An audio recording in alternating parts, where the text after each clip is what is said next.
Welcome to another episode of Everyone Hates Us, a podcast dedicated to the art of winning and the beautiful sport of baseball. It's the off season. We're here, guys. It's like full off season now. Like the awards are over. It's all just hot stove, and the stove is, kind of hot. It's got some It's officially going. spice. Yeah, it's like I would say it's like American Mexican restaurant spicy. Like you're at like Acapulco or El Torito and they tell you, oh, watch out, it's spicy. It's like that kind of spicy where it's not really spicy, but I'll take it. Why is it kind of spicy? Well, Blake Snell, I think this happened last week, guys. Like it was like after the show. Yeah, a couple hours after the show. I got a text. Yeah, it was like literally like a couple hours after our show. I get a text from, I think it was Collin or Dan, and they're just like, something was going on, and I was like, what's going on? I'm eating burritos with my family, American Mexican food. That's the callback. Eating burritos with Euno and Day. And I was like, what's going on? And then I get home and I'm like, what? Blake Snell, 182 million, 5 years. And this is of course to the Los Angeles Dodgers. This is old news by now. And I think we have a little bit of a game update, right? We started a game where we tried to predict the contract value, how many years on the contract, and the team that the free agent would sign with in the MLB offseason. And we have the top 10 free agents that we decided would go on this game. And so we have our first kind of set in stone, right? So let's go over the guesses, actually. I'm going to go over the guesses because it's pretty good. I think you guys were pretty reasonable in the way you went about this. And I remember criticizing you guys for not doing your homework, but actually this one seemed like everything was above board. So we're going to start with Collin, who had him going to the San Francisco Giants. 105 million over 3 years. Yuck. Okay. He didn't hit anything. And then we have Dan, who had the Yankees at 110 million over 3 years. That's way too cheap for something Brian Cashman would hand out. Hey, our average per year was pretty good. Yeah, our AAV was better than yours. You did nail the AAVs. Yeah, you guys did well on the AAVs because I was off on the AAV by an entire year. But I had him going to the San Diego Padres, 182 million over 6 years. I was off by 1 year and 90-minute drive. So first round goes to your boy. It always feels good to win. It feels especially good to nail the contract number on the head. That was pretty funny. But I was very surprised that it came out to that number. And then what made it less surprising was that I believe 13.2 million of each year of this contract is going to be deferred, which means it's not 182 million $2024. It's going to be kind of a blend. And the other interesting wrinkle is that I believe it's a $52 million signing bonus that's going to be paid out lump sum up front. Blake Snell, of course, a resident of Washington State, where there is no state income tax. That's going to save him, at least in the league of, I would say, I don't know, 5.5 to 6 million, anywhere from that in that range, by having no state income tax. So that's a pretty nice little chunk of change, which I saw an interesting theory that it came from the Dodgers playoff share. Like because of their playoff share, they're like, yeah, we can just spend that up front. Like we don't really care. So Blake Snell, officially a Dodger, 182 million, 5 years. Dan, resident Dodger fan, how are you feeling? Like what's your take here? I was definitely surprised. I hadn't. My first take was surprised, but I mean, you look at how Snell has performed, and when he's on, he's one of the very best pitchers in baseball. Like in the second half last year, he was absolutely dominant. Last year was one of the most extreme examples of the difference between first half Snell and second half Snell, because in the first half his ERA was 6 something, and the second half it was in the 1 somethings. But ultimately, for a team like the Dodgers, who expects to be in the playoffs every year and has been in the playoffs every year for many, many years. That's the sort of player you want going out and pitching in the playoffs for you. And he has some slight durability concerns, but not nearly as much as some of the guys we picked up last year. And it's a positive. I continue to completely trust in Friedman and the Dodgers scouting staff, and who knows, maybe we know how to unlock second half Snell for the whole year. I'm excited. I'm excited to see what they see in him, and I mean, what we already see is great for the second half.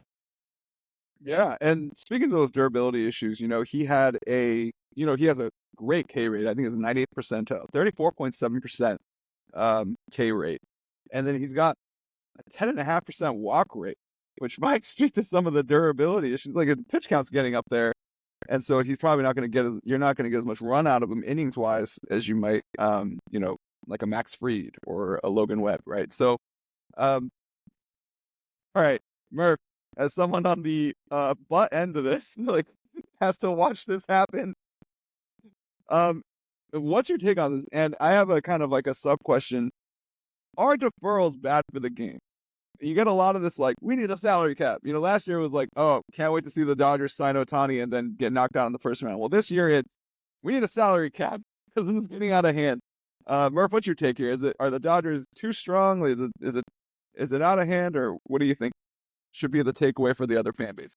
I mean, I think it's interesting, especially because, we had Heyman, I think, tweeted out like less than an hour before this thing even broadcast that if the Dodgers like bring back Teo and get Roki or whatever, that the MLB is going to have a competitive like problem here. And, I do think this is how a lot of people feel. But I mean, this is nothing new. I think, from just a division rival's point of view, like, you guys have always spent a ton. I think previously what you guys were doing were taking on bad contracts to get good players. You haven't really been doing that recently, so you have space, and now you're spending money on good players. So I think this is I've been complaining about this for like a decade, in the sense of like the Dodgers weaponizing their deep war chest, to basically hoard prospects and, buy like talent from other teams. And this is the flip side of that, when they're not taking on like these horrible, like Adrian Gonzalez, like Red Sox contracts, like these are the players that they're able to get. And so, yeah, I think with the expanded playoffs, this matters less. I think there's gonna be a lot of like complaining, at least from fan bases, but I don't think ownerships really care that much. I think from their point of view, you still have a best of 5 to beat the Dodgers in the NLDS. You have a best of 7 in the NLCS, and you can get them a third time. Baseball is still a pretty, up and down sport. But there's no way around it. I mean, this Dodgers team is absolutely loaded, like the Yankees of the like late 90s, early 2000s. They're going to be a very, very tough out. I mean, you just look at that line, the rotation even. I mean, you have a lot of guys who don't necessarily go deep. You have guys who have injury concerns, but when you have like eight of them, it doesn't really matter. You can kind of like, it's an embarrassment of riches that just no other team has. And this is also why I think when you and I were talking about it even earlier this year, you were complaining about all the injuries the Dodgers had. This is why other fan bases don't really care. I mean, the guys that you guys are bringing off the bench are just way better like than everyone else's. Like, when we had our like issues with our rotation this year, we're pulling guys out of AA, like single A. We're pulling up deep prospects, or we're taking DFA guys that should be out of the league. You guys are pulling up highly rated prospects and like other things. So again, it's just more of the same. I mean, the Dodgers, thank God the Giants stopped that division title streak, I guess, because it's going to be tough to see that happen again. I mean, this was the prime year to do it. It feels like a missed chance. Like, I think that both the Padres and us probably feel like we kind of blew it a little bit, because like going forward, it's going to be tough to knock off the Dodgers. But with the extra playoff rounds, I think people are complaining too much. I think if anyone has like a beef to complain, it's the state of California. The Dodgers are screwing them. I have a lot of tax money here. First with the Ohtani contract, and now the Snell one, because Ohtani's leaving the state the moment like those deferral payments come in. So yeah, that's who like really should have beef right in there, but as for baseball, a lot of these owners can be spending more than they are. Dodgers like make a lot of money. They're spending a lot of money. I'm still pro putting in a stronger cap, but that needs to come with a floor, because what the Marlins, A's, and some of these other franchises are doing is pathetic on the other direction. So I can't support a cap until there's a floor. And then we can start talking about stuff that's like good for all of baseball. Yeah, I mean, on the bright side, you've got at least the Japanese TV money gets kind of dispersed throughout the teams, throughout Major League Baseball, and it's kind of a share. So, a rising tide for the Dodgers does lift all boats in that department, because teams are having trouble with their TV contracts and getting that all settled. So it's kind of a little bit of a plus, and there's obviously increasing Major League interest from a lot of Japan's youngest stars. I believe it was Muntaka Murakami who declared that he would not be playing in NPB after this year. So 2025 will be his last season. He'll be posting. A lot of Korean baseball players are also starting to come over. So what's happening is it's kind of consolidating, and MLB is becoming this kind of super league, where it's becoming like, the league where everybody is going to be watching baseball. And that money hopefully will help to defray some of these lapsing TV deals and stuff that some of the smaller market teams are going through. That said, the Pirates still suck, and Bob Nutting is still terrible. Like, this is still a really horrible, we're going to get into this a little bit later, but some of these owners really need to cuff up. This is getting out of, it's stupid, because it's not like all the players are going to the Dodgers. We can't fit all the players on our team, and it's just a matter of like some of these owners stepping up and taking shots. And unfortunately for Collin, sometimes you reach down into AA to get your starting pitcher, or you buy a AA class pitcher in Jordan Montgomery for, $45 million. So that kind of stuff can happen as well. And it'll make them kind of shy to pull the trigger on those types of deals, which is always a bummer. I mean, but, my bitterness also though is like, forget Ohtani, forget Snell. The two most annoying things that have happened, like from a division rival standpoint, is the Mookie Betts trade and the Freddie Freeman deal. And those are two franchises that can afford to pay those guys. Like, those are MVP level players. They came up with them. Like, those are guys that you should be keeping around. And those are fan bases, market sizes that should be able to afford it. Like Fenway Sports Group, like, they absolutely should have paid for Mookie Betts. Like, now they're talking about being in on Soto. Like, where was this money for Mookie? Like, Mookie's, a great player. He came up with you. Like, Boston continuing not to beat the allegations there. And then, Freddie Freeman, it sounds, from all accounts, sounds like, the Braves might have bungled that. He ended up firing his agent, but that's another guy that they absolutely should have been keeping. The Braves make a ton of money. So my frustration really is less to do with what the Dodgers doing free agency. It's more to do with what these big market teams that should be spending more, letting their like star players go to the Dodgers. If you guys were fleecing, small market teams, it'd be one thing. I'd be annoyed but that's just the have-nots. I'm annoyed that like some of the other teams that should be competing with the Dodgers for like these top tier players are just surrendering them to you guys. Teams like the Yankees, Mets, Braves, Phillies. These are guys that should be keeping their best players and not like selling them off to like the other big teams. Like, these are the teams that should be like, not to do an EPL thing, but these are the teams that should be like the Manchester United's, Arsenal's, and instead they're acting like Bournemouth, and it's just pathetic to watch. So that's where my ire really goes, outside of even like the cheap smaller market stuff. But these other like big market teams just falling behind. I mean, the Red Sox like payrolls I'm pretty sure it's gone down over the last like 5 years, or certainly not increased like the rate that everyone else's has. And you just can't tell me that fan base, like, how are they comfortable finishing fifth in that division so consistently? It seems like over the last couple of years. And so that's where, as a rival, I get more offended. Specifically the Mookie Betts thing. Like, Red Sox, like, you have like a Hall of Fame player in his prime. Keep him. Like, you're the Red Sox. What?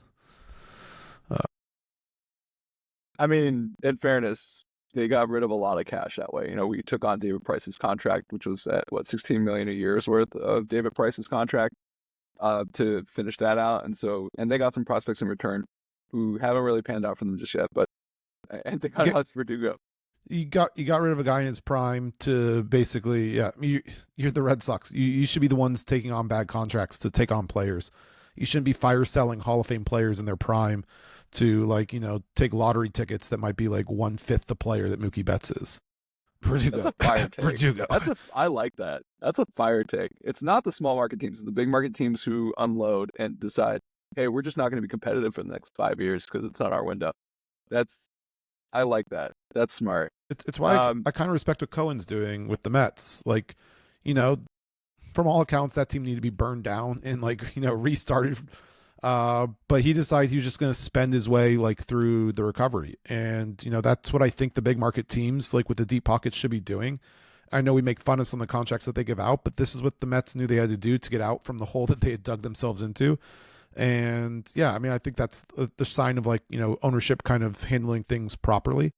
Even if we do make fun of some of the contracts that they make, like at least he's caring about winning. I can't say about John Henry and the Fenway Sports Group. Red Sox fans just taking it today. They're just taking it. Are the Red Sox the Angels today? Like, is that we're just taking a huge crap on them? I mean, speaking of being in the game, the Red Sox have been involved in practically every major free agent discussion, it seems. And I don't know if it's just Boris bluster. I don't know if it's just trying to, you know, jack up the price on some of these free agents, but the Red Sox do have the reputation of being a big market team. And as a result, are in these discussions. And it looks like it might bear fruit at some point. They're the Green Bay Packers of the MLB. Like the GM's always listening and never makes a move. We're in on a guy, but sorry, a conditional 7th wasn't enough to tilt it, so we had to let him go. You know, that's the Red Sox. They're in on everyone, you know, but they're never actually closing. That might be the play that they're making, but hopefully they're looking to turn things around and start buying some players here and buying some good players here. Murph, you actually set up a perfect segue for this next point, and it's kind of funny because we got to talk about it a little bit. So it looks like the Toronto Blue Jays are favored to be the largest dollar figure offer for Juan Soto. And I was thinking about it, and I realized they have to be because the taxes are so, like, you're paying Canada taxes. Like, it's crazy taxes. And so they have to be the largest dollar amount offer. And it's kind of a bummer that state taxes, you know, Canada taxes, these all figure into whether or not teams actually, like players actually get the money that they're entitled to because of the state taxes. So do you think these teams, like, I know Miami had this back when LeBron signed with them, and that was something that people were talking about. Do these states like Florida, Texas have an inherent advantage over other teams due to the tax situation? Do you think that plays into a lot of what these players are deciding, or do you think that it's kind of just, you know, it's team first and you're kind of taking the competitiveness and, you know, the infrastructure of the team first before you think about how much money is actually going in your pocket? Like, do you think that it creates an unfair advantage? Like, what do you think? I don't see how you can't say it's a huge advantage. I mean, like, it's money. These guys want more of it. I think it's worse in the NBA specifically just because like the max contracts are fixed. There's not really a way around it. So literally what you're clearing is just flat out higher, at least in baseball, because you can go higher, you can offset it. But I mean, it's certainly not crippling. I mean, Exhibit A, the Dodgers and the Yankees. So, I mean, I certainly wouldn't, and you know, some of the cheapest teams are the Rays and the Marlins. So I don't think it's like a huge deal. I mean, the Canada tax is something well known in basketball circles as well. A lot of people also don't like living in Canada. I think it's more of an NBA issue though than a baseball one, but it's still a thing like throughout. People don't like having to go through, you know, international flights just to see their family to do it. Like there's always a Canada tax for anyone signing in Canada. Like that's just a fact. But I mean, there are obviously other things to consider, but I mean, yeah, it's a part of the money that the contract actually ends up being. Like everything else is just numbers on a paper. At the end of the day, people care what's in the bank, and like the fact that matters so much absolutely impacts like this. Dan, would you say that it's enough to offset the advantage? Like, do you think that the Dodgers are doing a good enough job just kind of getting, well, obviously they are, but like, do you think that it hurts free agents from, like, does it kind of deter them from wanting to sign with a California team? Not just the Dodgers, but like the Angels, who have been picking up players left and right. You know, they just signed Yusei Kikuchi. So do you think it kind of deters them, or what do you think like baseball mentality on this is? Is like, do you think it's kind of like money first, or is it more of like team, like what matters here if you're a baseball player? Yeah. Yeah. I like Colin said. I think I've heard it a lot more in the basketball context. In baseball, um, yeah, like the Florida teams spend very little. The Mariners spend not that much. I think, yeah, and a lot of the big free agents go to New York or California, and not just LA, but also San Diego, and even occasionally the Giants, or at least the Giants offer big big money. But yeah, I think yeah, I haven't felt it as much in baseball. I think baseball, yeah, like you don't hear as much the complaint about going to play in Canada, for instance, that you do in the NBA. Like even though Toronto's a great city and I've enjoyed my time there, you hear a lot like NBA players not wanting to go there. But in baseball, I think there is a lot of international players. Like Juan Soto is from the Dominican Republic. Like he's already in a foreign country. He's already has to travel and cross borders to go visit his family. I think going to Canada versus going to the US doesn't make a huge difference for him. And yeah, like I think it comes less into play in baseball. And I think ultimately, yeah, I'm sure he'll take taxes into account, but yeah, I don't think it'll, yeah, I could see the Blue Jays getting him, although I do think it'll be another Ohtani situation where the Toronto fans will be let down in the end. I'll also say I think this is also why the Dodgers keep leveraging deferrals. I Yeah. think if you're a player, like, the money saved on paying California taxes versus paying, Washington or a state with zero income tax on the back end of the deal is absolutely going to be probably more than the market return that you would get from investing the money anyway. So in that sense, or whatever, you can almost have the best of both worlds. I mean, you talked about the Snell contract, for instance, right? He gets a signing bonus based off of living in Washington. He's going to get the back end, presumably when he's living back in Washington. And so it's really just the AAV that he's paying in California.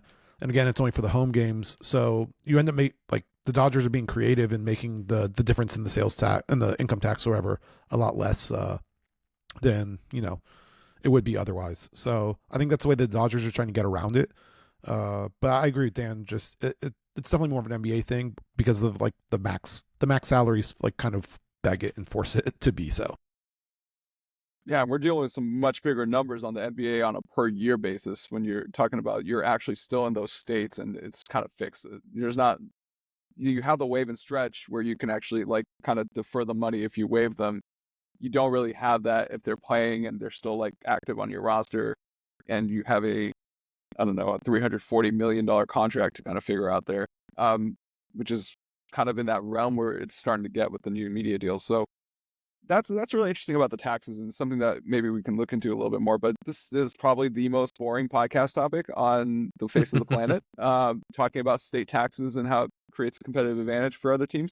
It's just something that Euno's interested in, so I did that to you guys. Let's get back to the hot stove. Nolan Arenado with a slightly scandalous Instagram post where he put Kendrick Lamar's Dodger Blue as the background music for one of his posts on Instagram. It didn't have he wasn't wearing a Dodger jersey or anything, right? And it's just, and Kike Hernandez apparently went on his next post and was like, where's the song?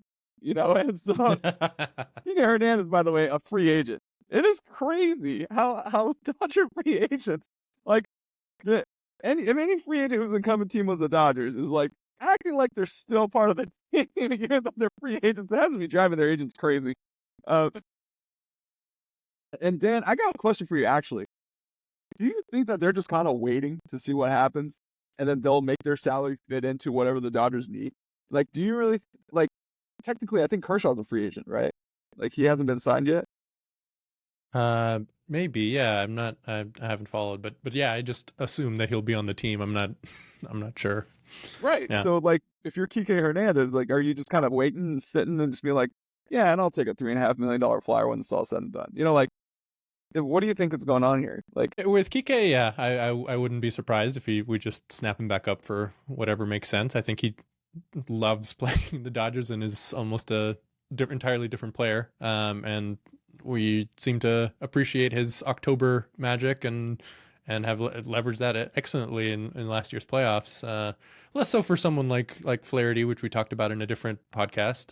But But yeah, again, like when we talked about that, I think, yeah, players like we won the World Series. Like these guys banded together and came back against the Padres and had a great run. And yeah, I mean, there's a lot of sense of team that comes from something like that.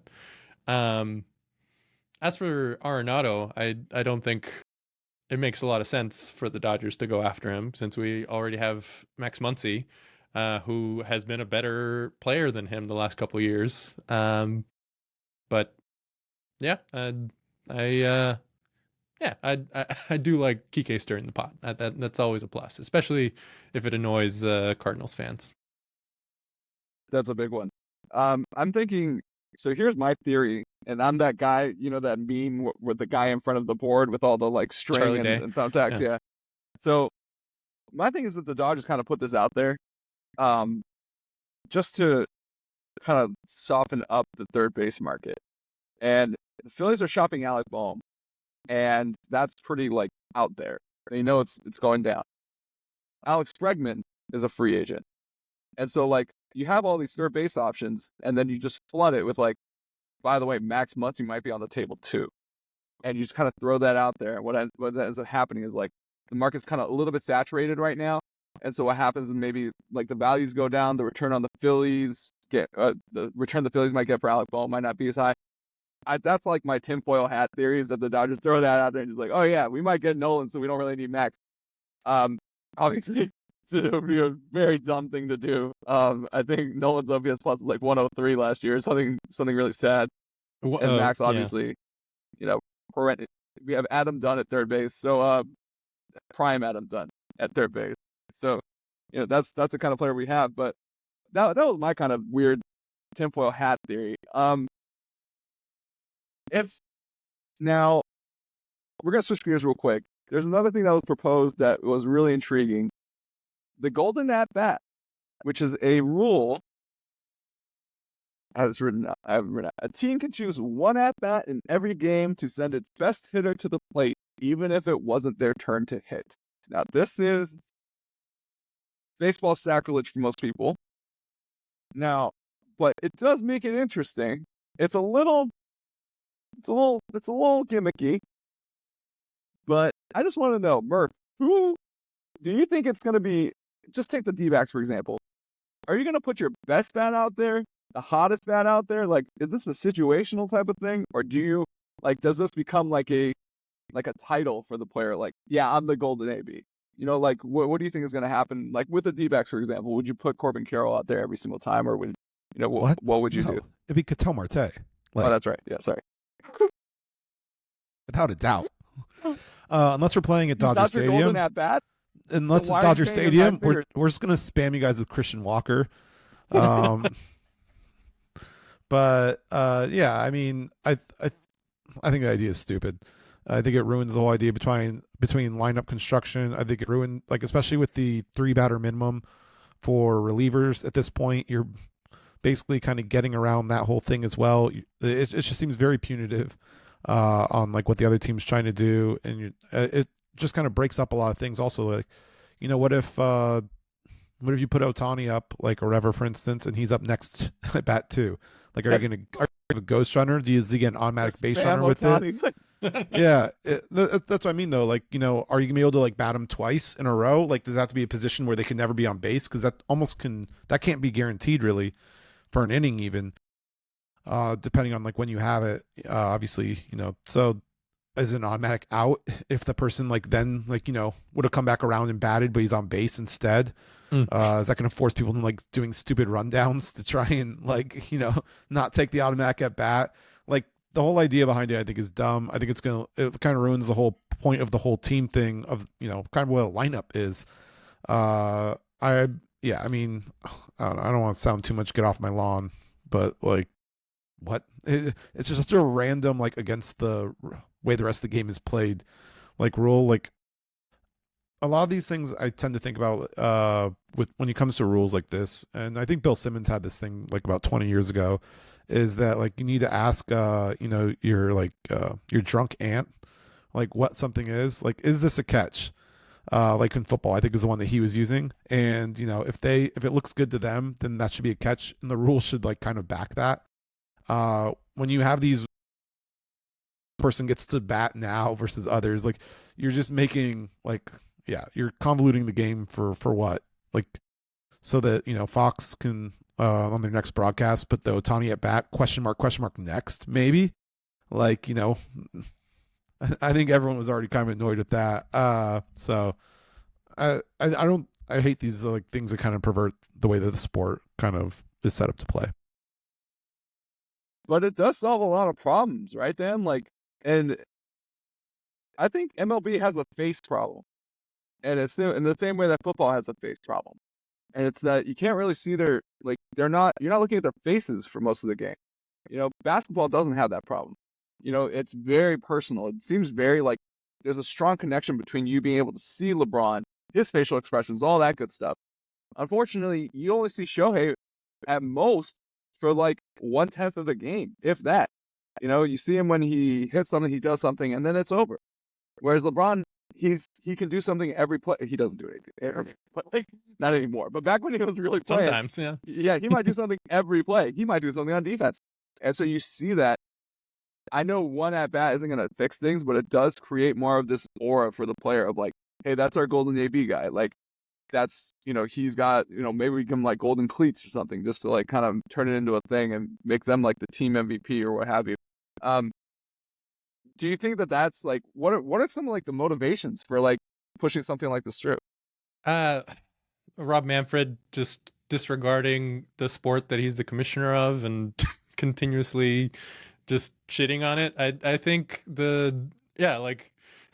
getting like kids get off my lawn thing is like this is one kid who's like setting fire to the lawn. Like I still haven't gotten over the Manfred runner, like having just a bonus base runner in extra innings just to speed things up is silly, and it makes sense that they take it away for the playoffs, but yeah, this idea goes against the fundamental idea of baseball. Like it messes with everything. It's literally a Savannah Bananas rule that they're suggesting to, like, they do that in the Harlem Globetrotters equivalent of baseball. They have this rule and they're trying to co-opt it and put it in like the idea, like maybe for the All-Star game, sure, but in terms of FaceTime, like I understand what you're saying. Like a player, you see his face less than you see in basketball, but at the same time, and at bat, you're looking at this person for an extended period of time. You get a lot of prime Shohei FaceTime, much more than you get in any football game, which I think there's the real problem. But like with the helmet, it makes sense. But yeah, like you have Shohei staring down the barrel of the camera essentially 3, 4, 5 times a game, and I think the anticipation of waiting for that, especially like encapsulated by the how many at bats until Shohei comes up graphic, which was notorious, but I thought was hilarious. Yeah, like that encapsulates that feeling, and messing with that messes with the whole point of the sport. Like you bat 1 through 9 and you come back around, and that's like essential to the cyclical nature of the sport. Yeah, I think I agree with that. And next on Boomers Talking Baseball, it's would really like this rule is the New York Yankees, who have maybe 3 bad, and Right. would really like to be able to spam their top guys. I mean, what's going to come down to? It's going to be like that. What was it? The 2010 Olympics, that hockey, kind of semis or whatever. The U.S. just stuck TJ Oshie out there to take every single shot during the penalty shootout. I mean, that obviously got us the gold medal game, but that was an absolute farce or whatever. I can't remember who we were playing. I think it was Finland or something, and they had like 3 different guys going, and we were just like, nah, TJ Oshie, we're gonna send one guy the whole time. And sure, I don't know, it just kind of I think it defeats the purpose of like kind of a team sport when you can kind of when you're just breaking the rules to prioritize one person over the rest. Like if you want to do that, dude, watch tennis. Great sport, by the way. It is. Collin. It is. But that's an individual sport. If you only care about one person, and honestly, I think basketball has this problem too right now, where like you have a lot fewer people who are, fans of teams. You have people that are fans of players, and that affects attendance when players leave. And, a lot of smaller markets are feeling a little pushed out because everyone keeps talking about their big star players leaving them the moment they get good. And I don't think that's necessarily healthy for a league either, to have like the players, be the only thing worshipped and like no support for the team. I think one of the stronger things baseball has going for it is the fact that baseball is like probably the only sport where the national broadcasts actually don't do very well, but the local regional ones do very well. So baseball is very locally supported. National ratings are, we've heard the murmurings about it not being obviously as great as it has been. I think this last World Series was really good though, but it's just a different style. And I think, trying to focus it more on one person. If you care about one person, again, watch golf, watch tennis. Like those are the sports for you. By the way, this is another reason why the Dodgers doing what they're doing is good for baseball, because every at bat we have a star coming up. So it's yeah. I mean, you guys have guys. You guys have the best player from the Angels. You have the best player from the Red Sox. You have the best player from the Braves. All on the top of the lineup. There's no waiting. The best player from the A's. Yeah. Yeah. It solves the problem within the rules of the game. You don't have to break the rules. I like that. It only cost us like $1.5 billion, but we did it, guys. All right. Okay. So, speaking of which, there are owners that spend and put together these all-star teams, and then there are owners who don't spend. But maybe there are owners who kind of spend. I just want to know, which 5 are your top 5 worst owners in Major League Baseball? All right, and you can use whatever criteria you want. But I think we know that not spending when you're making plenty of money might be one of them. I'm going to start with Collin because I'm pretty sure number 1 I know, but go ahead, Collin. I mean, there's no way not to put Fisher number 1. Like, he uprooted a team and moved them. Their payroll's been pathetic. Yeah, I mean, is there a worse thing you can do to a fan base than move the team? No. So that's also going to bleed into my number 2. Wait, hold on. There is something worse you can do, Collin.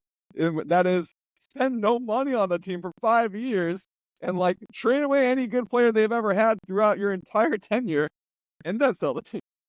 And then move the team. And then move the team to Las Vegas. On that front, my number 2 is actually Reinsdorf. Who took a promising core, hired, that drunk Tony La Russa, who bombed out of Arizona, should never gotten a job after that, and keeps threatening to move the team to Nashville. So, I mean, that's a team that's been in Chicago for over 100 years. Again, awful. Number 3, this one might be a little controversial because he actually does spend. But Artie Moreno, the Angels, they don't spend in a good way. From all accounts, or whatever, the support structure, the scouts, everything is subpar. Obviously, you had the Skaggs incident, which is a blight that any owner should be permanently embarrassed about. Yeah, I mean, it's just I think they get away with it because they drop big money every now and then in the offseason, but everything else about that, there's a reason that they had Trout and Ohtani in their prime and weren't making the playoffs. That team is just not run very well. Number 4 on my list is Bob Nutting. I mean, this one's just pretty cookie cutter. He's a generational cheap ass. That's number 5. And you know what? I think there's a strong argument for Ricketts, just because there's no reason the Cubs should ever be selling. That's another franchise that's in my doghouse for letting it get to this state. But I a lot of things Kendrick does just annoy the hell out of me. I don't think he spends the way that we can afford to. His whole thing with the Dodgers is just weird infatuation, which I mean, I guess does kind of reflect the fan base a little bit at times. But the no blue behind home plate, bringing the horses out to stop people coming into the pool, he just so much stuff that he does just leads to an absolute clown show. I'll never really forgive him for publicly dumping on Luis Gonzalez, implying that he took steroids. It's your World Series hero. He reconciled that, but he also, right? I mean, he had 57 home run. He wasn't the owner at the time, though. That was Colangelo. He was he clearly did it to dump on Colangelo's ownership tenure, who he's perpetually jealous of. because Colangelo actually brought a title. But yeah, I mean, then he had this public feuding with Justin Upton and Stephen Drew. Got rid of both of them. Obviously, the Jordan Montgomery thing again. The dude's always just running his mouth, like dumping on our players. Last segment. This is not the rant segment. Okay, this and is top 5 worst MLB owner segment. And he keeps threatening to move the team to like the most utterly ridiculous places, that are never going to get passed. The only reasonable one that he's even put forward is to move it to reservation land east of Scottsdale. And then he wants to like rip out half the seats and just make it all luxury boxes. It's basically going to be like Levi's, the baseball stadium, which, obviously isn't really popular with the people that aren't making $185,000 a year. So yeah, I mean, for that reason, obviously then, there's the whole Lauren Boebert shit that he keeps donating to. But yeah, and I forgot the last one. Yeah, he was suing the city over failing to, upkeep the stadium. What's it called? And since the city basically just, they gave him a chunk of money and let him take full control over the stadium, and he had to fix the repairments himself, and he hasn't done anything for it. These are things that he was suing the city and said these are imminent problems, structural things that like will get, like the fire marshals will shut down the stadium if the city doesn't fix it. It's been 5 years now and he hasn't done a damn thing to fix it. So just more bluster, lies. Like he's just constantly feuding with everyone in the state. The dude's just, I mean, obviously I'm a little bit more in tune with that one. I'm sure other people have beef with their own owners, but Kendrick has done absolutely nothing to make himself, loved in the Valley. That was phenomenal. That Ken Kendrick rant was, I mean, that was worth the segment in itself. Like, oh my gosh. I think he knew I was going to go after Kendrick, so I felt like that was it's almost like a kind of like smells like Ken Kendrick music. Like, all right, Dan. Top 5 words. I'm pretty sure ours are all kind of look similar, but I mean, yeah, I think there's a core 4 here that like the late '90s, early 2000s Yankees. Like John Fisher, Jerry Reinsdorf, Artie Moreno, and Bob Nutting were on my list, like prominent. The last spot, I was debating. I was thinking about Bruce Sherman, the Marlins owner, but I landed on Dick Montfort, the Colorado Rockies, who's just very incompetent. Like the continuous fumbling of star players at the deadline and refusing to trade them, to giving money for the Cardinals to, like, paying the Cardinals to take Nolan Arenado. Just some continuously bad decisions which come off mostly as incompetence rather than like being cheap, like because he did that and then signed Chris Bryant to the giant contract, to which last week I named one of the worst contracts in baseball history. I think, yeah, that's a very solid 5th member of the group for me. And yeah, the Rockies suck, but he's a big reason why. The one thing I'll always give the Rockies like a little bit of a reprieve on is the fact that their game day experience is like really, really nice. True. But yes, if you like watching winning and losing, he is absolutely one of the worst owners out there. I mean, yeah, the moves are inexplicable. You just don't, like, who is running this team? It's like a 6-year-old playing outside of the park. It just doesn't make any sense. Like, why would you give Chris Bryant that money when you have a much better player that you just traded away and you're paying him to play against you? Okay. But the Rockies weren't on my list. Actually, my list was identical to Collin. I actually had Moreno second. That's how bad I think the Angels are. And I think it you guys are talking about a little bit, the organizational decay. Like, what the hell is going on over there? And in the same way that Kendrick has all these reactionary Dodger takes, that no blue behind home plate, blah blah blah, I think Moreno has a bigger chip on his shoulder about the Dodgers than Kendrick does. And it's like all these signings that are happening right now between Kikuchi and Kyle Hendricks, like trading for Jorge Soler, like stuff that just doesn't make any sense. And he's doing this because we won. Like, I'm almost sure he's doing this because he can't stand the fact that we won a World Series. It's the kind of like crazy stuff. And then obviously the Tyler Skaggs incident, which I found just completely aberrant. Like, the circumstances surrounding that were so rough. I was just like, why? How does this happen? And you guys don't notice? Like, and it just kind of goes unchecked. So huge down on Artie Moreno. Some of the worst contracts I've ever seen. Man, that Josh Hamilton deal is woo, man. And then Anthony Rendon, like he's But just that's like part of it. Like he signs stars and they immediately fall off a cliff, and that's organizational. Like that, if it happens once, it's a coincidence, but it keeps happening to them. keep happening. It keeps happening. And you know what? Actually, I was gonna say, but is like no Artie. I'll give Artie this credit. He has never done anything as disgusting or said anything as disgusting as Donald Sterling, but he kind of is the baseball Donald Sterling in this city. Like he's like yeah, come to our games to watch the other team beat us owner. And it sucks. But that's my Artie rant. Screw Artie. That's the one owner that I just cannot stand. It sucks because I grew up Orange County. I could have been an Angels fan. His team, like Disney owned the team during the time. They won a World Series and then promptly sold high. And Artie has just run that team into the ground. Like I would have had a soft spot for the Angels if they were more competently run and not literally destroying generational talent careers, right? Like that's like there seems to be their core competency. So yeah, same list as Murph. Kendrick's up there. The reason why Kendrick's up there for me is you guys, you're right, Murph. You say this all the time. You guys had a chance in 2017 to really do something with that team. And, just take it into 2020 and have like a consistently competitive team. And once you're in the playoffs, anything can happen. You guys are proof of that, literally in 2023. And all you had to do was push the chips in. You have your Luis Gonzalez replacement. Your first baseman is a freaking Hall of Famer. And all you have to do is push your chips in and you just wouldn't do it.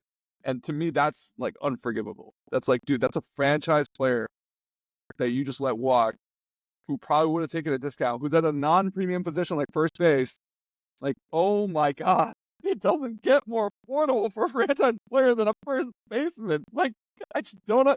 He's gonna age beautifully. Like, oh my, he doesn't even run. Like, It's not even necessarily that killed me, honestly. It was the fact that like JD Martinez, when we hosted the Red Sox that next year, just he brought up, because the Phoenix media was like pretty blunt trying to ask him what happened, and he's like, me and my agent like proposed like several different contracts, long-term ones. We realized quickly that the Diamondbacks didn't want to put up that much money. He's like, so I offered even like a short what's it called, a 1-and-1 with an opt-out that was about like a 45 AAV for 1 year. And honestly, if the whole thing was just to bridge it for 1 year, like, dude, you go in. Like, we had the number 1 ERA in baseball that year. In that 2017 team, we were bringing the whole group back. We've come a long way from that. Yeah, we are a long way from that. That was back when Patrick Corbin was good. And, you can easily argue the difference between us winning the division that year and not was having JD Martinez, who ended up finishing third in the MVP voting in the AL, and Steven Souza Jr. out in right field. That alone was probably the difference in the division, because we led the division every month of the year. It was that October collapse that, where we had Archie Bradley got hit up by, I think it was at Matt Kemp, back-to-back games that he blew. But I mean, I think I was like, our bats kind of fell apart a little bit there. JD Martinez would have been amazing, obviously. I think even the WAR difference between the two, because Steven Souza was at like negative something, and JD Martinez was at like 7. So if you buy WAR, that 8 WAR difference easily puts us like comfortably on top of the division. Obviously, it doesn't necessarily work like that, but just in general, I think like not willing to even put in like a 1 year, like go over your supposed budget for 1 year to push in with a talented team on a timeline. Like, even if he blew it up after that and got rid of Goldie, I at least would have respected him for pushing some chips in and understood that, like, we're not the richest franchise. But I mean, just watching, even, I guess it just stings whatever when you saw what the Royals did, where, they had that little run that they had, they pushed all in, they ran a top 5 payroll for 2 years, made the World Series twice, won one, and then they gutted the team and rebuilt. Phoenix is a much bigger city than Kansas City. Like, we shouldn't have to be that dire, but you couldn't go over like your proposed payroll once, like with one of the best and most deep assembled teams that you've had.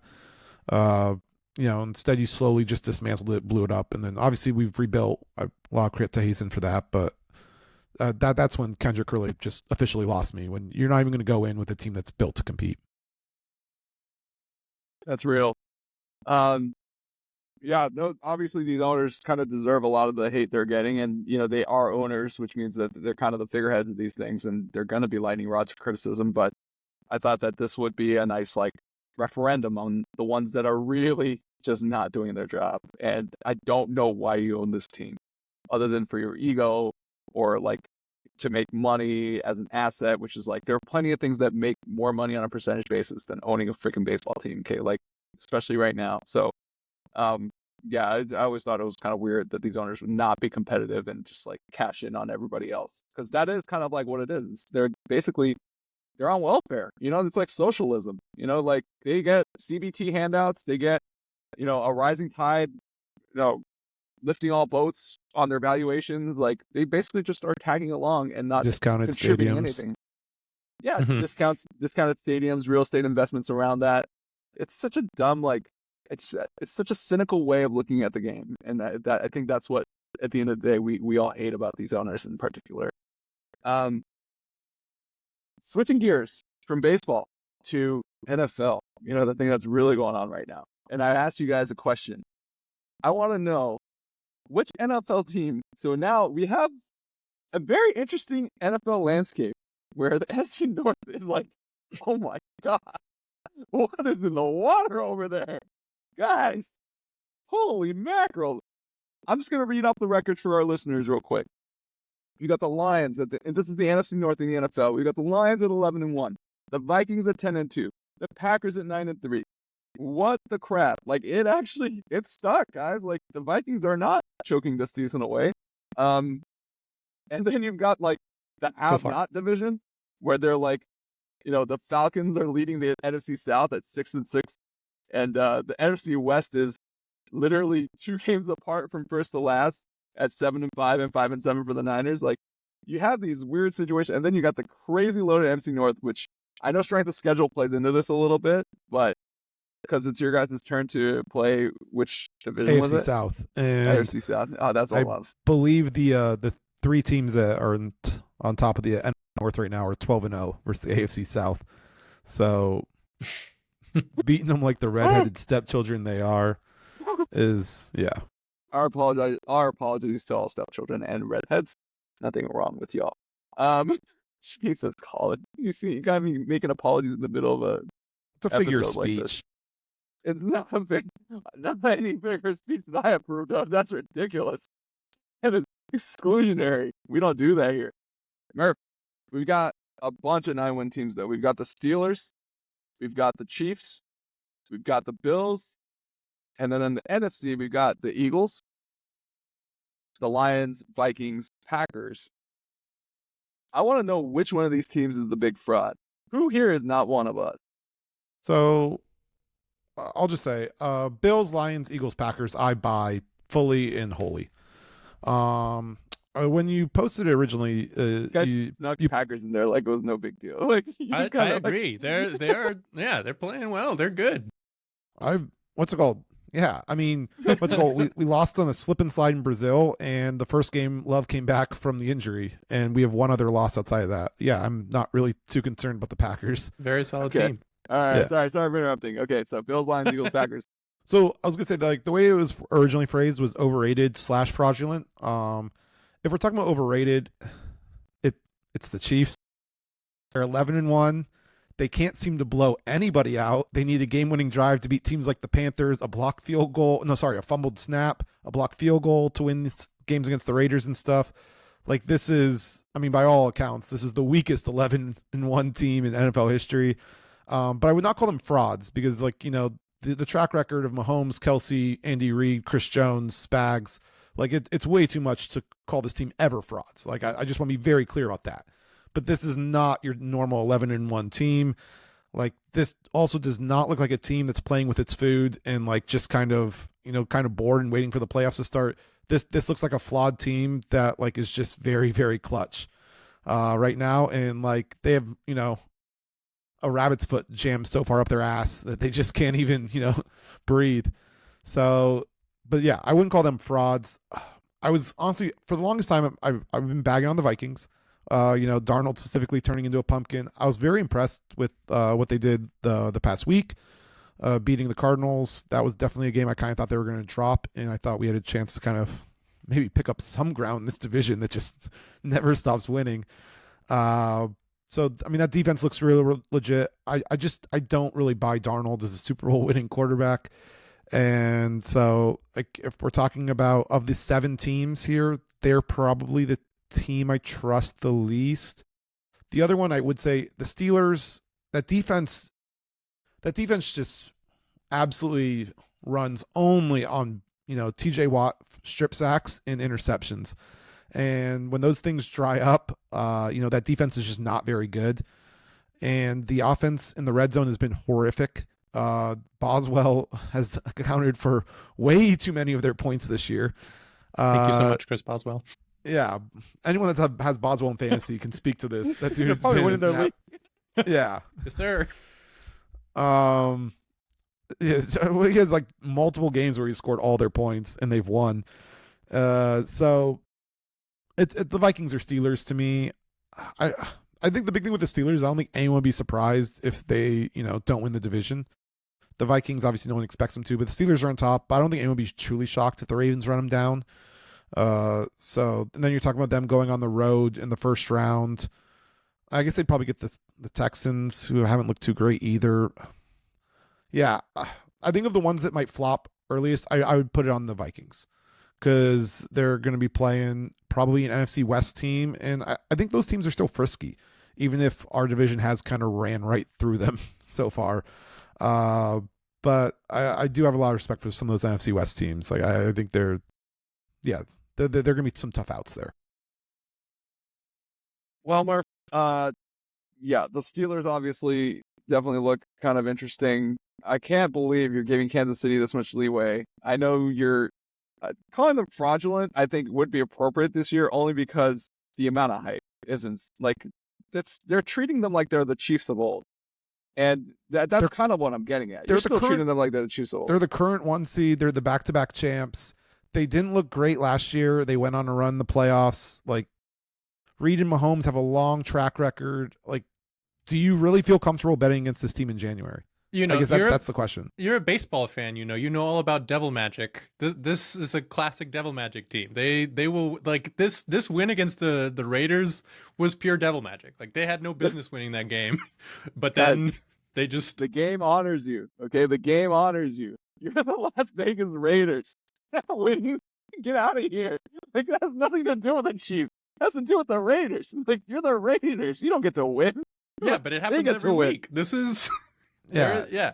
It's not just the Raiders. They had the blocked field goal versus the Broncos on chip shot field goal. And even the Panthers, they needed a game winning drive to win the game. Like they're constantly finding ways. But I guess like to your thing on the fraud thing, is this a team that you feel confident betting against in January? And I don't think anyone can look at you in the eyes and say yes right now because they have a rabbit split up their ass, like you said. Exactly. Yeah, well, that's why I don't think they're fraudulent. Fraudulent means I don't think they're going to make a run. Like I don't really think I would not bet against anyone beating them in Arrowhead.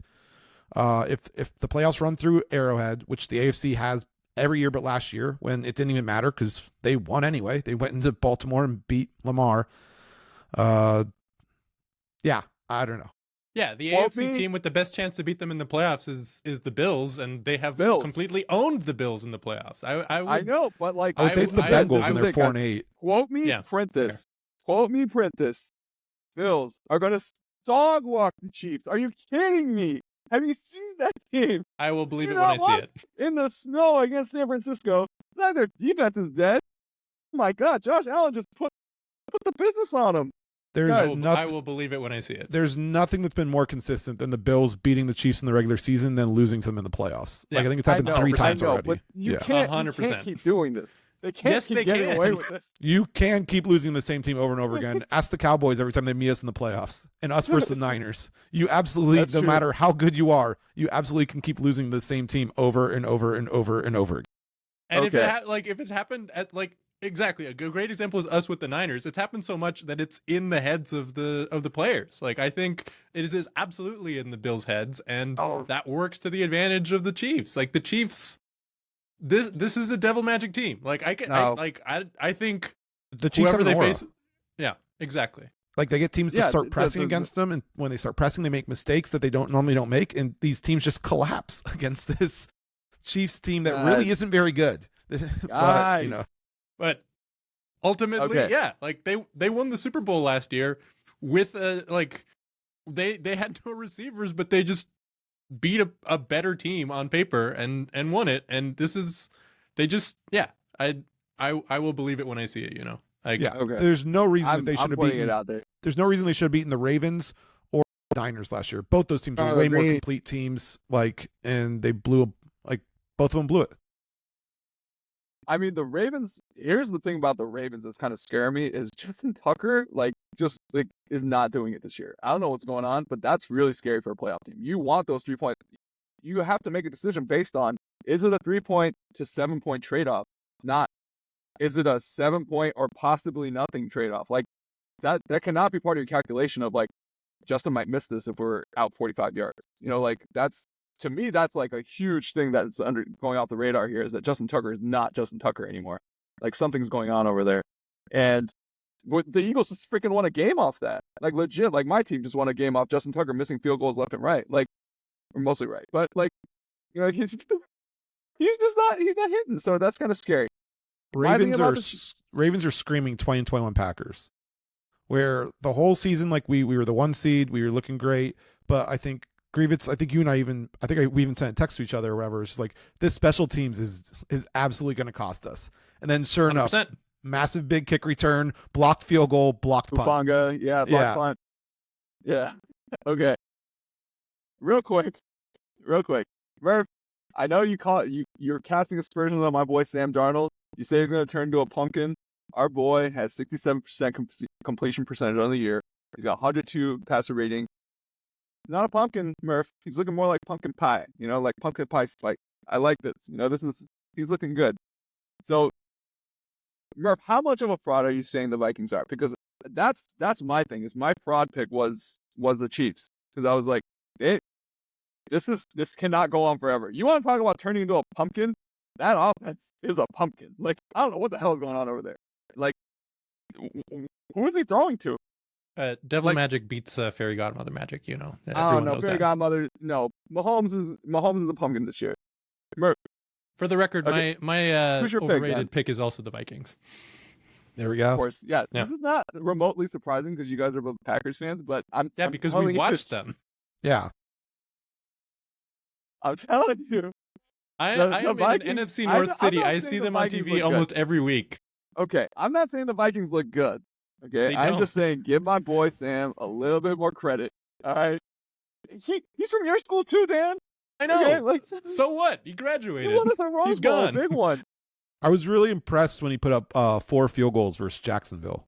That was just that one can't be avoided. Dominant win from the the notes, and I was like, oh, this one doesn't look good. I'm gonna have to send this. 12, but they're in London, it's all 12 and 7 is all they do over there. Like, that's just, I think that's the time for lunch and supper over in London. All right, guys, we got to round home here. We're gonna do the grateful for one thing and the rant for one thing. Not that we haven't done this 20 times already today. We'll start with Dan, because Dan, I'm sorry, we kind of glossed you over on the overrated team pick, but kind of knew it was going to be the same as well. Oh, good. I was very tempted to go soccer again for my grateful, just to irk Euno, because Man City has lost 6 and drawn 1 in their last 7 games. It's a joy to watch. But I am grateful for the college football playoff and what the expanded the 12-team format and what it's meant for these late season games. It's had me following a lot closer than any of the last several seasons, despite our own school's struggles. It has made a lot of games interesting and a lot of games relevant, and I have been, glued to the TV for a lot of games that I would normally not. And I'm excited to see how the playoffs go, because it's gonna, especially with how the bowl games were last year, with so many guys deciding to skip, I think the opportunity for so many teams to actually play for something will elevate it in a way that it hasn't been the last few years. So I'm very thankful for that. And sticking with college football, I am ranting about the hoopla and outrage over the flag planting incidents that happened this weekend. I am all for them. A Reddit user accounted for 10 different fights, 4 of them that happened directly caused by flag planting incidents this weekend after the Michigan Ohio State, the NC State UNC, the Arizona ASU, and the FSU Florida games. And some people were even talking about potentially banning it after the season. And I think that's a horrible idea. Like the absolute hatred that comes out in college football games, it is the lifeblood and the toxicity. And if you're, you have to. This is part of it. And these kids losing their minds over a flag plant is like, it is perfect. And don't take it away. That would be a horrible idea. I mean, I just want to know how many of these people who said that they don't approve of the flag dropping, like, were on losing teams, obviously, but they're the ones who are like, I want to know how many of those guys also have the Venn diagram overlap of, like, you know, saying that you should be able to do targeted hits to the head and, like, you know, stop being a snowflake and stop being so soft. Like, I want to know how many of those guys are complaining about flag planting because they're on the losing end. Because I want to see that Venn diagram. Going off of you saying that it's people from teams that lost, I fully believe it's driven by Ohio State people, and I 100%, I fully echo the Michigan player who said that some people need to learn how to lose, because like that's what this is about. Like if you don't want someone planting a flag, win the game. Nothing worse than sleepwalking through a game you're favored by 20 of, and then deciding to show the most life you have when the other team starts celebrating after beating you.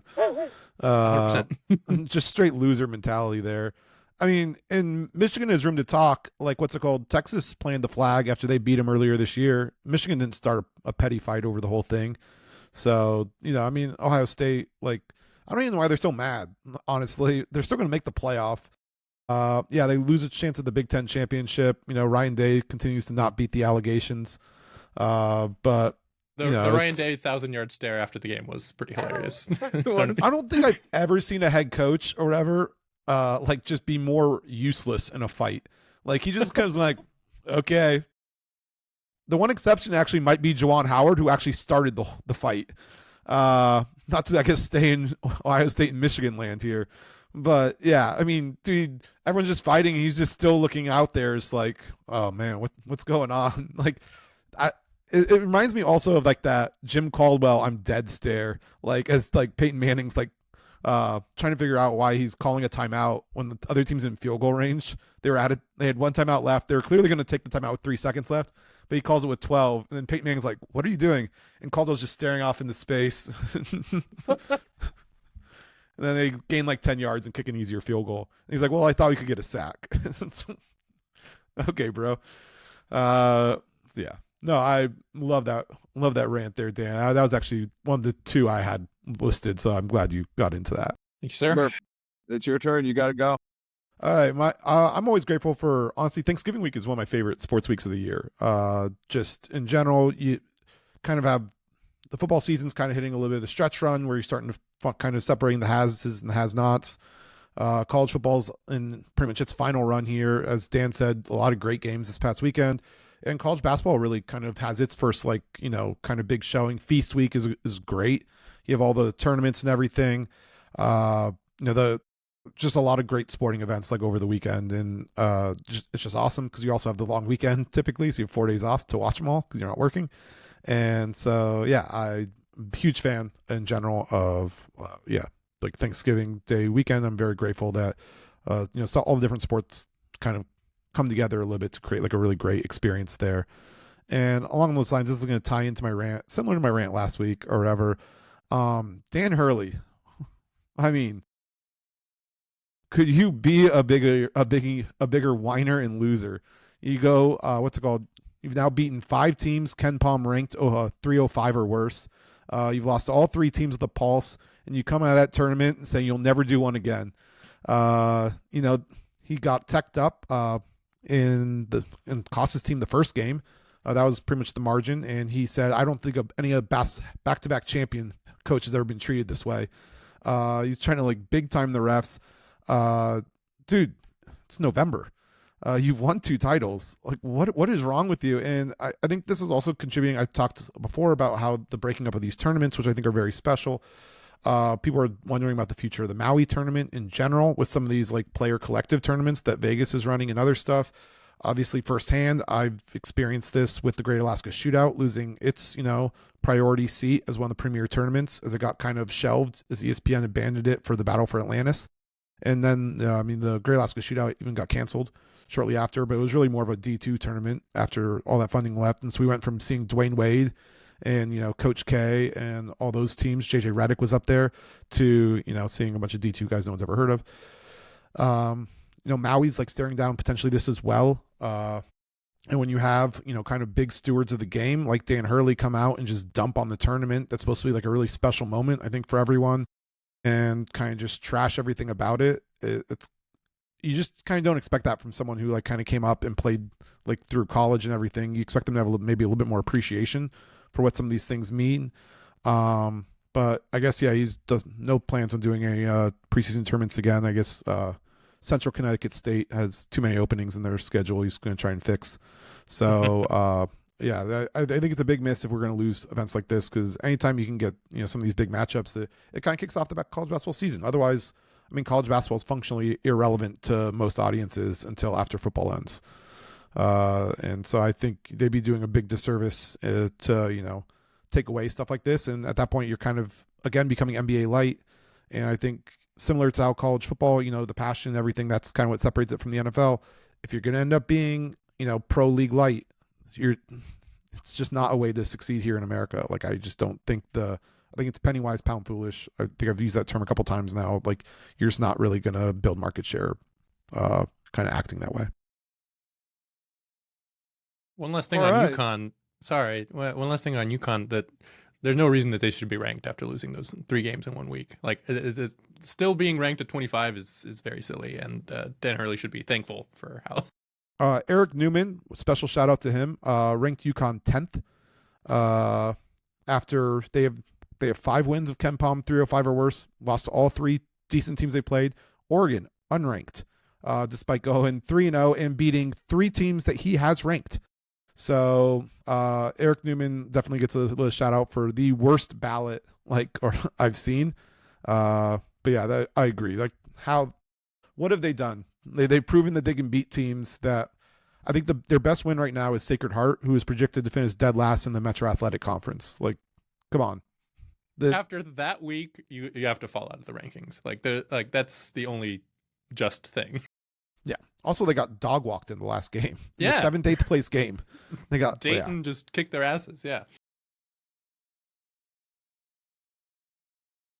Oh, that's a lot of college basketball, boys. I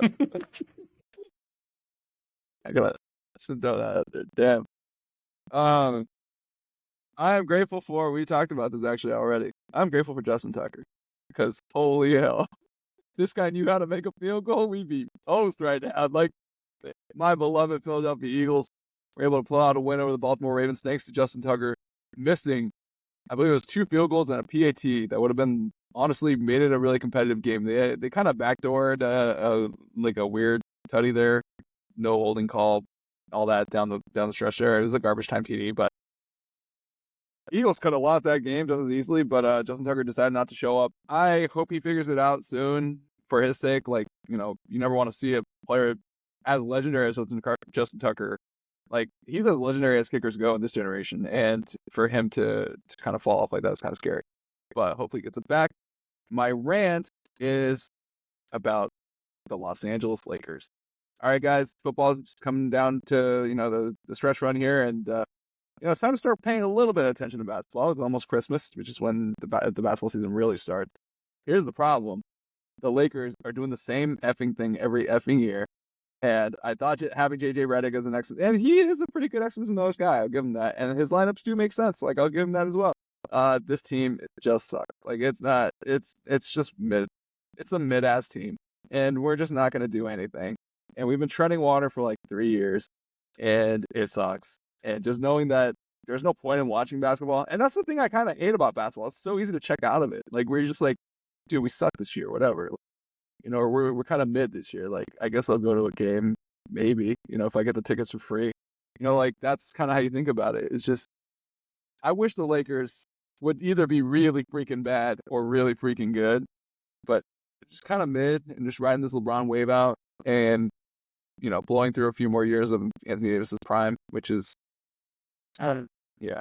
Anyway, that guy's gonna age in dog years. I just know it. So, yeah, just a rough watch. So that's my rant. Freaking Lakers need to get together, and I don't think it's gonna happen. But Plus, whatever. the uniforms continue to be a disaster. The Lakers wore black at they're home freaking the other awful. day. Oh my lord! Like it's just like, why? I thought you were trying to sell these things. Like what the? Why would I buy that? Oh, Those black, the purple and black is just such a bad design. What is that? Like, what are you working a strip club? Like, why is this like? All right. I'll never get like why teams with classic colors are so like quick to just wear a bunch of random stuff. I mean, the Black, Lakers white, have red, and blue. Yeah, they're all trying to work in the black, white, red, or blue, and it's just like, dude, stop. Like, I did want to shout out like there was 2 games on TV this week that actually looked good, and that was the Dallas Mavericks whiteout home thing that they're doing. That looks really nice, and the T-Wolves white at home also looks nice. I it's almost by accident, like they abandoned the white at home convention, and then a couple of teams have just like come back to it because now it looks novel, but it looks good.